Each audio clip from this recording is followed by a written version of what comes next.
Critique is essentially a feedback mechanism as part of the design process, and it can actually work in several different ways. It can be formal, like end of year review, or informal, like a desk critique when a professor is visiting students one at a time.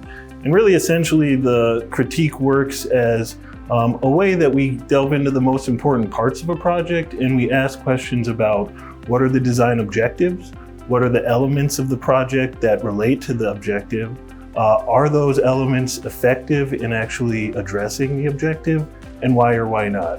And that's the analytical framework that drives the critique.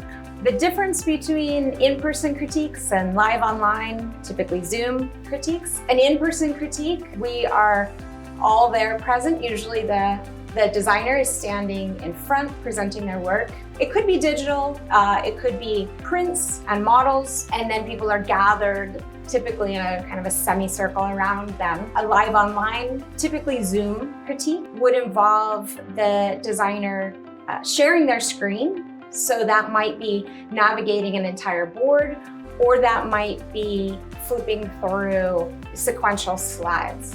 Interesting advantages to doing crits in an online platform.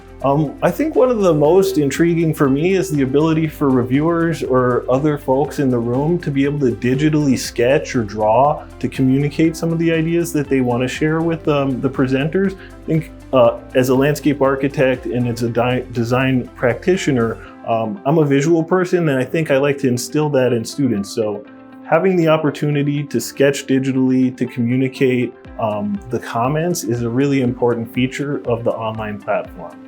Also, I'd like to remind them that it's their review. So it's their opportunity to get feedback, to get advice. Sometimes the advice is, sometimes it can feel like a firing squad. And it's hard not to take it personally. So that's something I try to remind them not to take it personally. It's about the work, not about them. It's interesting for me as a teacher because actually the custom is that the teacher doesn't get to say anything. It's interesting for me too to stand back and watch the student really own their project and take on the dialogue. And one more thing I'll say on that is I really encourage my students that the review or the live critique, it's not about the jury. I think students can get really intimidated in front of a bunch of professionals and feel like and really defer to them for the answers. And I always encourage my students that it's their review process, it's their education, and I tell them to come with questions, to ask the jury questions about their project, what they need feedback on. And so I'm always excited when students really own and take on the process to themselves.